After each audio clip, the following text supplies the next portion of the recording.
Hey, hey, hey. I am so glad to be here with you guys, my dolphin pod. I hadn't talked to you in a while, and I've been getting a lot of questions about macros and what are macros and how do you figure out macros. And so I asked that question in my stories, and I got a lot of questions from you guys, which I printed out because I'll tell you, I'm super nearsighted. Actually, I'm farsighted. And it's very hard for me to read what you guys post in these little tiny Instagram things. But I just have to say, thank you for following me. I get so much satisfaction out of sharing what I've learned through my health struggles and through my journey of dieting. And if you are a woman in your 40s, 50s, 60s, 70s, you've been sold a bill of goods your whole life that you aren't thin enough, you aren't beautiful enough, you aren't this enough. And the only way to get that way is to lose weight, and that's not true. The only way to get beautiful and strong and have longevity is to take care of your health. And if that means losing weight, that's a side effect, but it should never actually be, I think, for me, the goal. Because when that was the goal, it wouldn't happen. So I'm going to tell you a couple of little things about my background. When I was 11, I was diagnosed as a juvenile diabetic. A lot of reasons for that. But I was in the hospital for 2 weeks because they had to teach me how to take insulin. They had to teach me how to eat. They had to teach me how to take care of myself. I'm 11 years old. This is 1968. And they sent a dietitian to my hospital room. And she came in her little nurse's uniform. And I'm not being judgmental now as an adult, but she couldn't even button the top of her thing because she was so obese. She was probably, I would guess, 300 to 350 pounds. And she came in with these papers and she's like, now you have to weigh your food and you can only eat this. You have to watch your carbohydrates and la, la, la. And I'm 11 and I'm thinking, why should I believe her? She obviously doesn't do this herself. And so the rest of my youth and my young adulthood was really looking for role models. Like, you know, how do you get thin? How do you get healthy? How do you lose weight? Blah, blah, blah. And then I realized I had the power. And I found bodybuilding at age 62. And I found macronutrient eating at 62. And now what is that? What is that? First of all, also let me say I am not a doctor. So anything I share with you today should be taken as informational and test it out yourself. And don't do anything rash without checking with your doctor if you're not sure about anything. Because I won't advise on anything medical or any sort of thing that people are way more educated in than I am. All I do is share my experience and what's worked for me, and I think it can work for other women in my age group, 40 plus, 50 plus, 60 plus. So macros are basically a short version of the word macronutrient. Every food is made up of one of three or combination of three macronutrients: protein, carbohydrates, and fats. And you probably all know that. And 1 gram of each of those equals a certain number of calories. 1 gram of protein is 4 calories. 1 gram of carbohydrate is 4 calories. 1 gram of fat is 9 calories. So it packs more calories than carbohydrates or protein by weight. Now, in macro plan eating, you don't measure your food with tablespoons and cups. That's the old way. And we also don't count calories. What we do is we count how much the food weighs and how many grams of each macro we're getting. And one of the questions I got, a lot of questions were similar. How do I know what macros to eat when? Well, what you want to do is prioritize protein, especially if you're an older woman. And then also keep your fats semi-low and also eat carbohydrates. So I did get a question from a woman saying that she's been on keto or her carbs are very low. That's actually For me, that never worked. Keto never worked. It made me sick. And not having carbohydrates does not give your body the energy sources you need to work out. So low carbo, and I know some people have a hard time with carbohydrates. Find the ones that work for you. Sweet potatoes, rice cakes, certain fruits like berries that aren't so high sugar. There are carbohydrates. A lot of vegetables are pure carbohydrate. Green beans, broccoli, you know, even big salads, carrots, all of that. You don't have to have the normal carbohydrate we think of as rice and bread and potatoes unless your body handles that. So how do you figure out your macros? I mean, that's the big question. I don't know where to start. How many macros? Well, first of all, figure out based on your age and your height, and there's calculators online that can do this for you, how many calories you need to maintain your weight. And when I plug in my numbers, I'm 5'1", I'm 64, and I right now I weigh like 106, 107, but I just put in my weight and my height, or my height and my age, and female, and what I get back is that I need at least 1,650 calories a day to maintain my weight, which now is at 107. Now, what I find is I have to juggle my protein amounts and carbohydrate amounts and fat amounts to stay at that metric that I want. And when I say metric, I just don't mean body scale. I also mean my body measurements. I also mean the way my physique looks. So I was maybe a year and a half ago when I weighed, actually, yeah, it was a year and a half ago, I weighed 109, and if I weighed 109 today, which is a few pounds more than I weigh now, my physique is completely different. I have body recomposition. Your body redistributes and resculptures itself according to the fuel and nutrition that you give it. Okay, so back to macros and how you figure that out. So you figure out what your ideal body weight is for your age and height, and then also the target weight that you want to be at. That doesn't mean, okay, I weighed 125 in high school and I'm 180 now, that's my target weight. Pick something realistic, okay? Pick something that, you know, again, a calculator can tell you this is the weight range for your height and your age, and those are put together by medical doctors. So, and sometimes it's 20 pounds difference, light frame to heavy frame. So anyway, figure out your ideal body weight, not based on your emotions, but based on health and longevity, and make it realistic. And then for every pound, add 1 to 1.4 grams of protein that you need, okay? For every pound, add 0.3 to 0.5 grams of fat every day for that weight, and then make up the rest with carbohydrates. So for instance, for me, right now I'm on a little bit lower macros. I eat 140 grams of protein, 140 grams of carbohydrate, and 40 grams of fat every day. That's my plan that I'm on now because I'm not prepping for a competition, and I want to have energy at the gym. The less food you eat, the less energy you're going to have. So sometimes people say, well, you're not eating enough. Well, what does that mean? It doesn't mean that all the cakes and cookies and pastries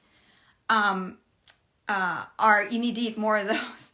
You need to eat more nutritious food. You need to eat whole foods, not processed foods. Do I ever have a treat meal? Of course I do. Once a week, my husband and I go out to a restaurant and I eat whatever I want. Whatever sounds good, whatever looks good. I don't weigh anything.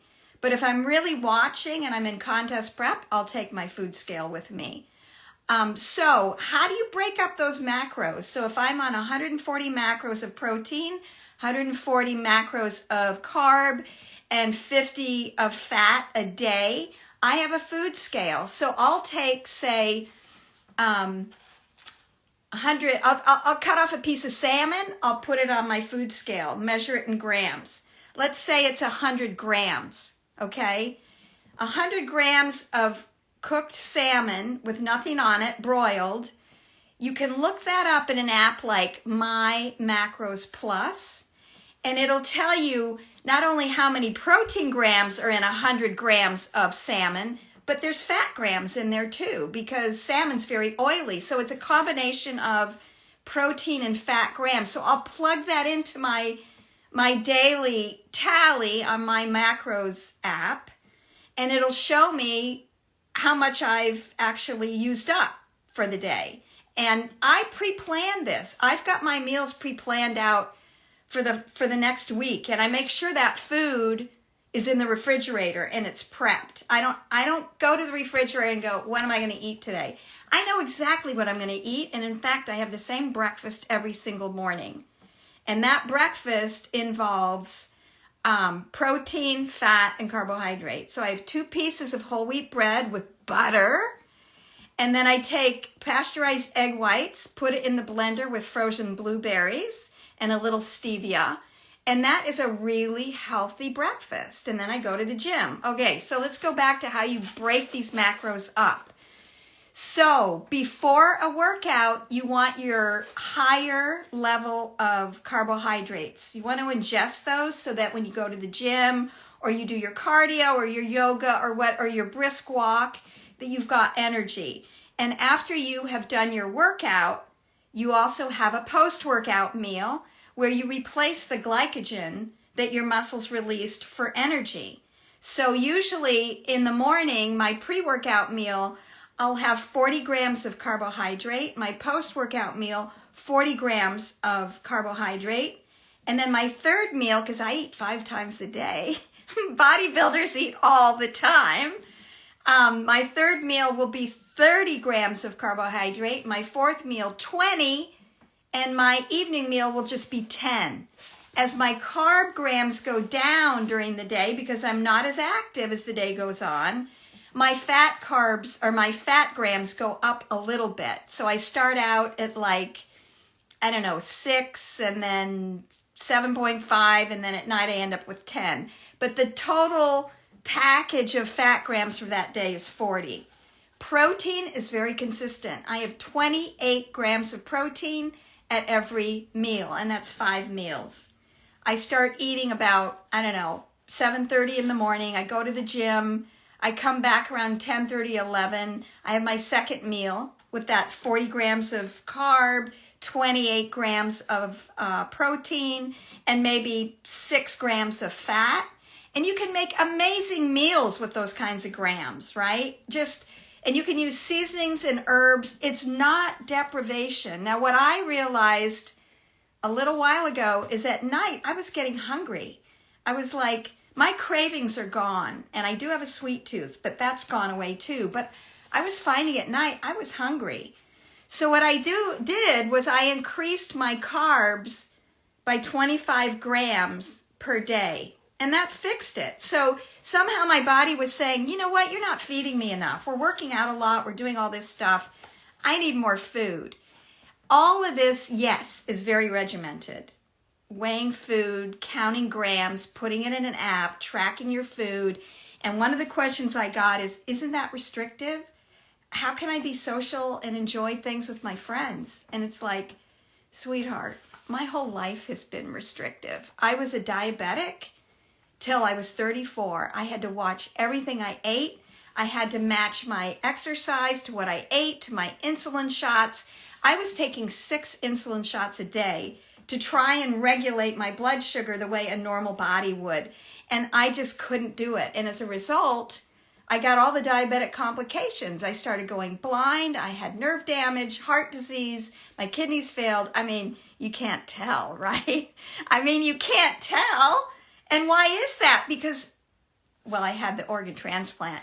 But after that, I just took care of myself. Nothing is too restrictive if you have a joy of living and you want to be healthy, nothing is too restrictive. Does that mean I don't go out with my friends or dinner with my husband and enjoy, or on holidays? Absolutely not. Of course, I'm not going to deprive myself, And it's not that big a deal. One meal is not going to undo all the work that you've done. Even 3 days over a holiday of just eating is still the 80-20 rule. If you do things right 80% of the time, that other 20% is like, whatever. And it's also, what do you guys want? Who wants to be in a competition? That's a whole different ball game. But who just wants to lose weight and feel better and have energy and look great in their clothes and have health? That doesn't take as much, but what it does take is patience and understanding what you put in your body. So one of the things about what you put in your body and how you live your life, everyone's got an opinion, right? So this magazine came out in the UK. It's called The Closer. And a journalist contacted me and said, can we do a story on you? And I said, sure, why not? So we did. She interviewed me, and then the story came out. And it's in my Instagram stories right now. And I never said I look hotter than I did I never said that. It's not a word I use, but whatever. So anyway, so they had this general practitioner weigh in on my regime, which she said she's all in favor of exercise, especially during the menopause when weight-bearing exercise is good for bone strength. But when it gets to a stage where your life is governed by what you eat and your exercise regime, then you have to ask if it's obsessional.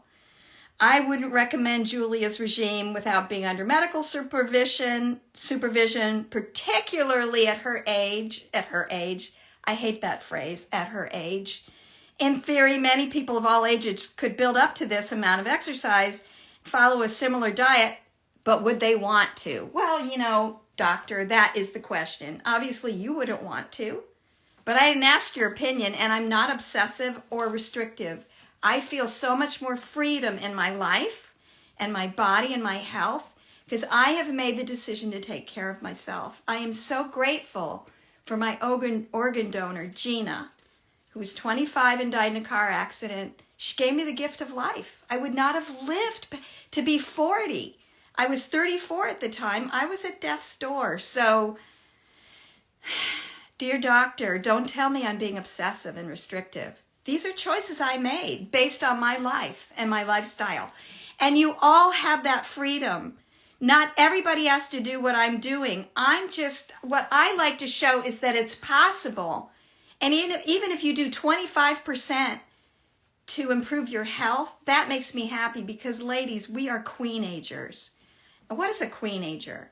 It's a woman of wisdom and some years who is wise but has the energy and joie de vivre of a teenager. But now we have the wisdom. And there's no reason why you can't, turn back the clock in a way and be your younger self when you were optimistic and excited and joyous and enthusiastic. Don't ever feel I'm too old and it's too late. That's total BS.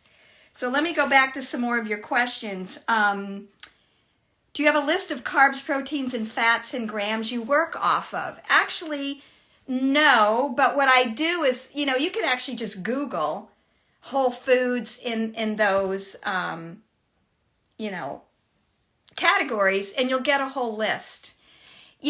If you want to have a little chocolate caramel every day, you can have that on a macro plan. You just count it in. In fact, my husband loves these salted caramels from Costco.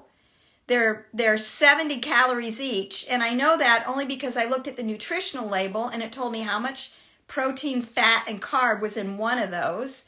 I plugged that into my macro app, and if I really have a sweet tooth, I'll have one of those, but I'll count it. Okay? I mean, there's carbs and fat, not much protein in those, but if I want it, I'll have it. I just count it. I don't drink alcohol, but I have a bodybuilding friend, Helen Frisch. She's a IFBB pro bodybuilder. She's a sommelier. She's a wine expert. She has wine. She works it into her macros. It's not a big deal.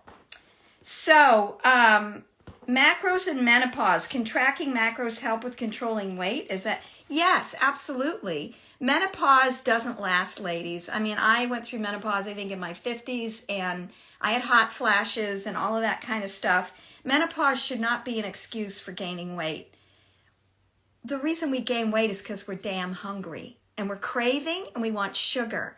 And the hormones in our body are going crazy. And the way to fix that is physical activity and feeding your body on a regular basis, routine, the same amounts according to the activity you're doing. Don't eat erratically. Even my husband, he's like, I ate so much yesterday, I only have one meal today. I'm like, what? That's the worst thing you can do. You need to feed your body 3 to 5 times a day. 5 would be smaller meals. Your blood sugar stays level. You have energy. You don't get cravings. You aren't grumpy. You aren't hangry. But if you only eat 1 meal a day, your blood sugar spikes, then it drops. If you ever eat a meal and you want to go to sleep right afterwards, there was too much sugar in whatever you ate. And it could just be the high glycemic index of something like white potatoes or white rice. A lot of bodybuilders eat white rice and white potatoes because it does spike the blood sugar quickly, and they need that glucose in the muscles that they've just expended through exercise. So it can help menopausal symptoms. Of course, it can help weight loss, fat loss. It can help muscle building. These are all the things that need to work together so that your body completely transforms. Let's see. Will it help lower cholesterol? Yes, it will. If you make the right choices in food, definitely. How do you determine your macros to some weight loss? Well, like I said, you have to figure out what your ideal body weight is, a realistic, medically approved body weight for your height, your age, and your body type, and then go from there. How many calories do you need? And then you work out the macros, like I said, 1 gram to 1.4 grams of protein per pound, 0.3 to 0.5 per pound of fat, and then the rest are macros. And if you find you're not losing weight, start bringing those carbs down a little bit at a time, like maybe 25 grams a day. And if you are losing weight too fast, you can up it 25 grams a day. I crave sugary foods after lifting weights. How will counting macros help with this craving? If you're craving sugary foods after lifting weights, I would suggest that you find a product, and I don't have it in front of me, but there's a company that makes energy drinks and chews from beets. And if I go to the gym, I can feel when my blood sugar is dropping. I was diabetic so long, I can tell when it's 70. It should be between 100 is like the perfect blood sugar. And when you wake up in the morning, I actually have a blood sugar tester. I test my blood sugar if I'm not sure. But sometimes I get to the gym and I'm lightheaded and I'm shaky and I'm thinking, I have low blood sugar. So I eat a couple of these beet chews, and I'll put them on my Instagram later. And that spikes my blood sugar and gives me the energy I need. So what I'm thinking is you aren't eating enough carbohydrate before you weight lift because your body has nothing to go on. And then your liver releases glucose, and then you've got nothing in your muscles to use. Can you explain why it's okay for pre-diabetics to use a macro diet? Isn't it too much carb? No. Pre-diabetics, people who have type 2 diabetes, doctors always say if you're over 40 and overweight, you're a prime candidate for type 2 diabetes. Carbs are not the issue. It's the amount and the kind. People think of carbs and they think Dunkin' Donuts, or chocolate croissants, or cookies, or cake, or blah, blah, blah. But what about brown rice and sweet potatoes and rice cakes and certain kinds of fruit? Like, I don't eat apples because it's like sugar to me. It spikes my blood sugar, and I'm very sensitive that way. That doesn't mean apples are bad. It just means I don't do apples well. So you've got to find out what you do well. And if there's certain carbs that don't make you feel good, don't eat them anymore. Find the ones that do, but you cannot go without carbs. The low, when I lived in New York when I was 22. I moved to New York after I got my degree. And walking around New York City, I felt like, who are these gorgeous women my age? They're all slim. I felt so inadequate, right? Who hasn't felt that? And at 22, I put value on myself based on how much I weighed, which is such BS, but I know that now. I didn't know that then. So I went on a diet, and there was a book that came out. This was in the early 80s called A Woman Doctor's Diet for Women. And I thought, what could be better? She's a woman doctor. Well, it was basically the Atkins diet, pre-Atkins. It was so high protein, no carb, fat, and within 3 months I had dropped like 25 pounds, and I felt like crap. And my digestion went haywire, and I had bouts of diarrhea. It was horrible. It was horrible. So some people lose weight on the keto diet, on the Atkins diet, and I'm not going to say it's bad. Your body might be able to handle it. Most bodies cannot. But we need carbohydrate. We do. And even if you're on a keto diet, I'm sure you eat vegetables. Those are carbohydrates. Here's the question. Does counting everything not spoil the enjoyment of food and eating, especially sharing with others? No, it does not. I mean, food is not, I look at food as gas in my tank. I want high octane fuel in my tank. And I'm not going to make myself smaller to fit into a social situation where everybody's eating fried food and potato chips. I'm not going to do it. And at a certain point, your body, it's not even going to be a willpower thing or a judgment thing. Your body's going to say, I don't want that. I don't want that. And so you don't. But no, the enjoyment with others is just the love you share and the connection and being with friends. And, our culture is, everything's around food. And I have to say, people that love food and see it as an art form and really enjoy it, those people love life. And I'm sure many of you are like that. I love food too, but it's got to be a certain kind of food. And if that means I eat before or I bring something with, I don't have a problem with that. I'll whip out my scale in a restaurant. I don't care. I don't care if the people at the next table think I'm weird. Just like when I take videos at the gym. You have a problem with that? I don't care. This is for my coach, or this is for me to see my own form, or it's for my Instagram to show you guys what I'm up to. Should you reverse diet first if you've been chronic dieting? So a reverse diet is what bodybuilders do after they get stage lean, and nobody stays there. They shouldn't, because your body fat is so low. You reverse out of that slowly, and you begin adding calories back in the form of the macros. A little more carbohydrate, a little more protein, a little more fat. So if you've been chronic dieting, your body is probably at a state where it's like, okay, you're starving me. I'm going to hold on to everything. And you don't lose weight. So I would say, yes, adding more calories back would be a good thing. But that doesn't mean, okay, I'm going to sit down at the kitchen table and I'm going to eat this whole bag of chips because I need more calories. You have to be strategic. Put food in your body that nourishes your body. Just like I'm learning a lot from a coach that I've been following lately, and he calls them refeed days, or diet breaks. Well, that doesn't mean, okay, I'm going to throw it out and eat whatever I want. It means I'm going to strategically increase my macros based on whole foods, and I'm just going to eat more because my body's going to be happy. And what he's found is that women start losing weight when they put more of the good macros in their system. So starving yourself is not the answer. The days of an hour of cardio every day at 1,200 calories is over. It doesn't work. We know it doesn't work.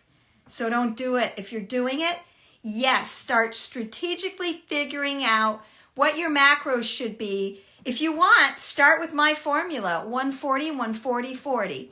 140 grams of protein, 140 grams of carbohydrate, and 40 grams of fat. If you're hungry at the end of the day, increase it. I would keep your protein at 140. It doesn't have to go higher, and a lot of women have a problem with getting more protein. But increase the carbs. Maybe it's 175. Maybe it's 200. Keep your fats under 50 and start being active.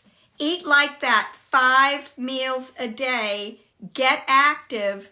Eat more carbs around your activity, less carbs at night, and be strategic. Refeed days and diet breaks and reverse dieting does not mean, okay, there goes the scale, there goes the everything, I can eat whatever I want. That's how we got here in the first place. So I hear a lot about intuitive eating. Eat what your body wants and how much it wants. I think it takes someone who hasn't struggled with food relationships to intuitive eat and stay slim. I like a structure. I like seeing results. I like knowing what I'm doing is working. I like knowing that it's not working so I can make an adjustment. That's empowerment. That is empowerment. And believe me, I've had experiences with, I've had several different coaches, and I reached out to a coach, I guess it was maybe a year and a half ago. He was I won't mention his name, he was on the West Coast, and I had noticed this woman was having amazing success with his nutritional guidance.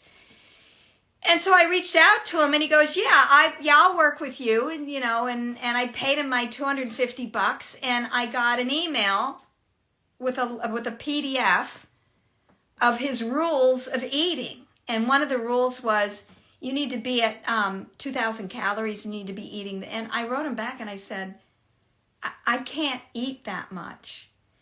Well, you have to. You have to eat that much. And he would never tell me why. It was like he just gave me this list and said, this is what you have to eat. And I want to understand why you want me to eat that. What are we trying to accomplish? I want to get strong and lean. How does this work? He wouldn't tell me. He just kept saying, force yourself. And I thought, dude.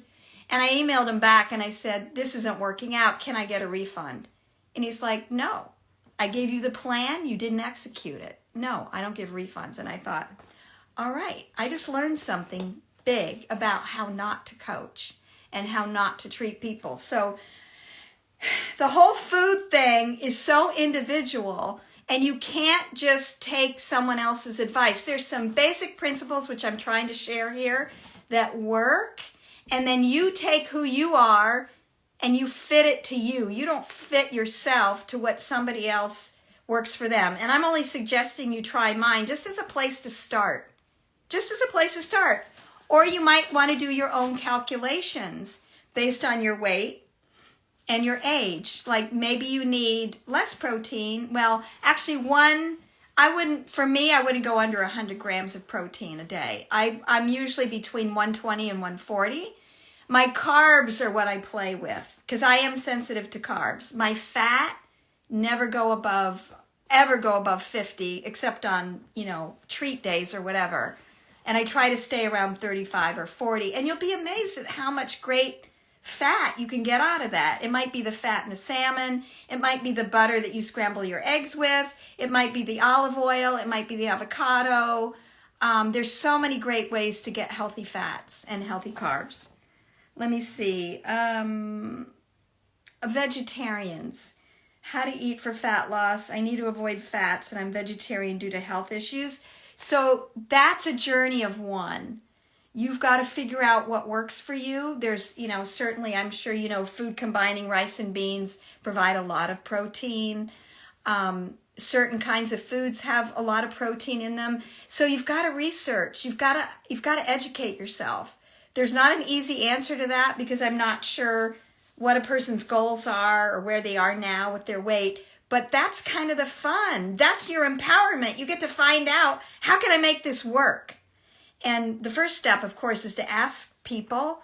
I just happen to feel that kind of information is something an individual should do on their own on the internet with people who are well versed in being vegetarian or vegan. and I'm not, so I really wouldn't have anything to contribute to that other than supporting you. But the information's out there. And when you go out and you get the information and you change your whatever, it's so empowering. And then you see results and you're like, oh, I like this. I'm going to keep doing this.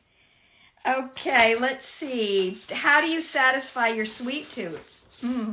Yeah, I have a sweet tooth. Sometimes it's just a few sips of Diet Coke.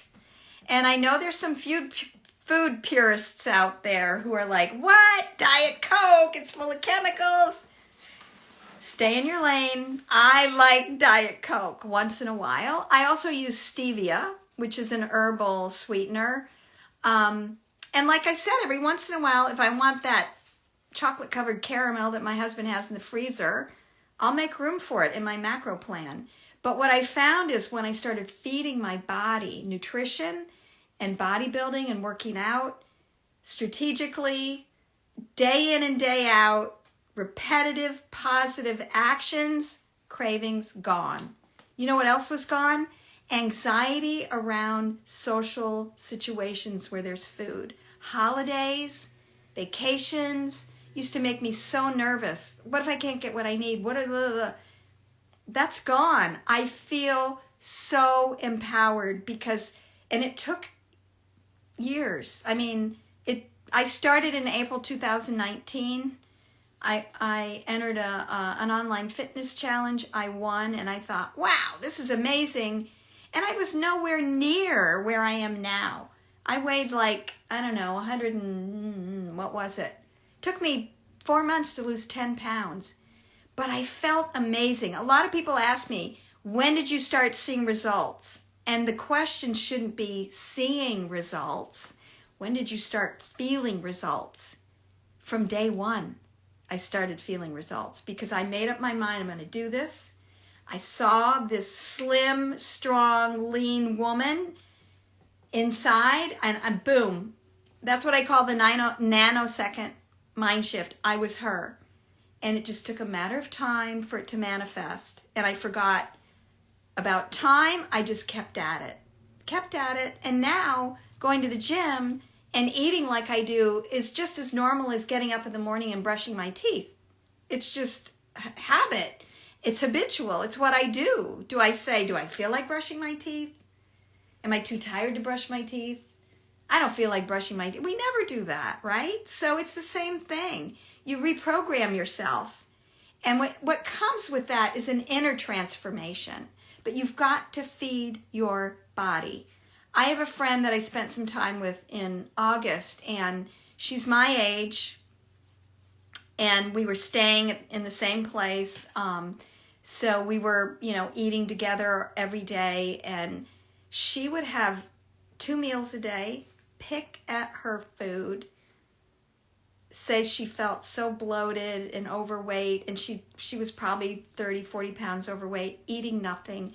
And I'm always in the kitchen eating. I'm eating. Every time she turned around, I'm making another meal because it's every 2.5 to 3 hours that I eat.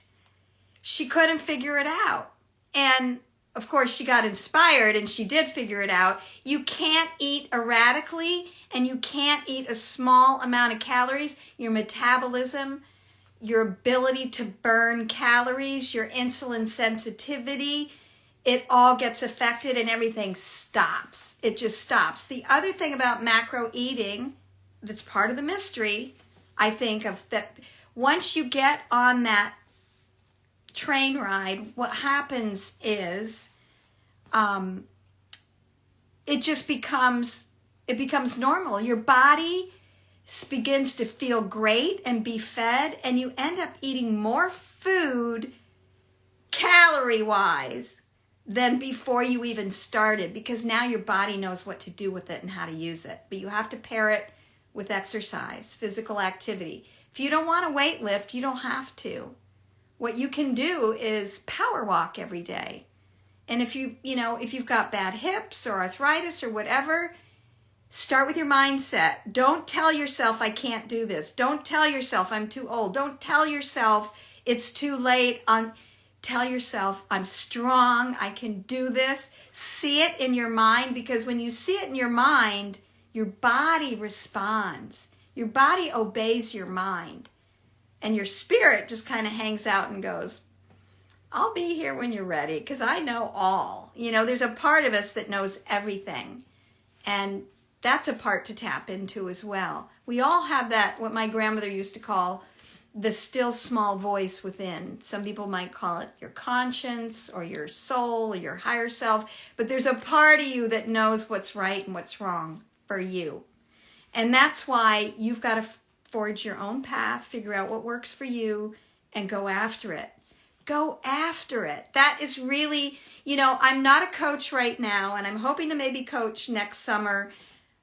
But what I really want to do is be a cheerleader. That's what I just get so much satisfaction. I'm a professor and artist by trade, and I get so much satisfaction out of sharing my experiences and seeing other people learn lessons from that, apply them, learn their own lessons, and then achieve success. That to me is amazing. And so women, this community of women that follow Dolphinine, I have to say, I love you guys. You're from all over the world.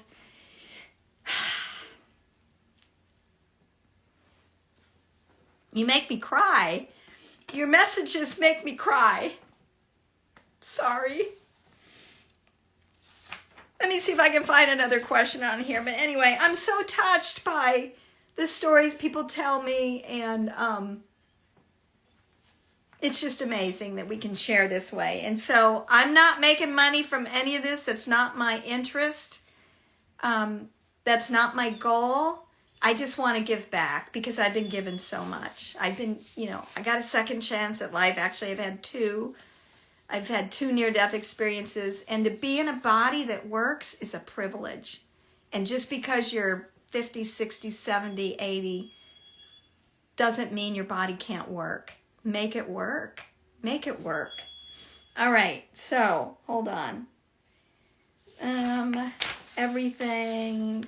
I hope I have. Oh, how many calories should I really eat? The split on training and non-training days. So you can eat more carbs on training days, and on non-training days, just cut your carbs down by maybe, I don't know, 50 grams or so, or 25 grams. So you can eat less carbs on rest days and more carbs on training days. That's kind of how that works. And I think what I might try and do, because I'm just an educator, I don't know, I just like sharing information, is maybe do a little YouTube video on how to use My Macros Plus. It's not that hard, and we don't all learn by being told or even by reading something. Some of us are visual learners. That's something I've learned as an educator. We all learn a different way. So I would just love to see you guys start working with macros, start eating 5 meals a day. Just to recap, that's the mystery of macros, is that you can eat more because you're feeding your body. You want to have protein, carbohydrate, and fat in those 5 meals, right? If it's too much for you to think about right now and you just want to get on a healthy schedule of 5 meals a day, here's my suggestion.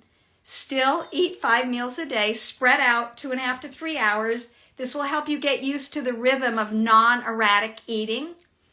Eat protein the size of your palm. So like a steak or a chicken breast would be the size of your palm at every meal. And carbohydrate, the size of your fist. That might be a sweet potato, cup of rice, you know, just, you can eyeball it. And then fats, the size of your thumb. So cheese obviously has protein and fat grams in it. And I have Parmesan cheese every day on my pasta. And I weigh it. It's like 15 grams of Parmesan cheese, which brings my protein needs down and it satisfies my fat needs. So you can do it by your visual, but just make sure you have protein and carb and fat at every meal. And your body will start getting used to it. And then you can start fine tuning with macros. Macros are a commitment. They are. You have to kind of figure it out, but it depends on what your goals are. And that's why bodybuilders use it, because it's so precise. You get data, you respond to the data. You change the data if you're not getting the results you want. It's not emotional. It's strictly like information driven. But it's not for everybody right off the bat. And I just hope that, yeah, I will actually, I saw a little message put up as a replay. I'll definitely save this as a replay. And if you guys had questions, I'm so sorry that I haven't been able to read them. Sometimes when I start talking, I just kind of keep talking. Let's see, what kind of food? Do you have any recipes? You know, there's a lot of great recipes for macro eating. There's a great Instagram, YHH Recipes. That's an Instagram account. Your Healthy Hedonista, she's got all kinds of recipes on there for macro. And let's see, basics, I hope I've answered most, if not everything. I hope. Anyway, guys, I'm going to let you go because I've been talking nonstop for 45 minutes, which I can do. And I want to welcome all my new followers if you're on here. And you know, I call this the Dolphin Pod because my spirit animal's a dolphin. I had a dream I was in the body of a dolphin, and I just think dolphins are amazing. They're playful, they're joyful, they have strength, and they care about the pod, and they take care of each other. And this community of women that are on my Instagram, you guys are amazing, and you're from all over the world. And if there's anybody here from Saudi Arabia or the Middle East, I'm going to be coming next year after Hajj to do a series of workshops on fitness and macro planning. So reach out to me if you live in Jeddah or Riyadh or the Emirates or Oman or anything. I'd love to be in touch with you. And I'm picking that place because I lived there for 4 years and I absolutely adore the Saudi women that I know there and my friends, and they've been asking me to come back and do this. So I'll be doing that, and hopefully I'll be doing that here in the US too. But lots of great things are going to happen next year, and I'm really glad you guys are here with me. So that's all for today. Thanks for joining me on your Sunday, and have a beautiful day. Spiral up. Do the bang bang boogie, which means stick to it every day, day in, day out. And you'll have success. All right, you guys. Blessings, blessings. Take care. And I'm going to save this, but I got to put on my glasses to figure out how. Thank you for coming today.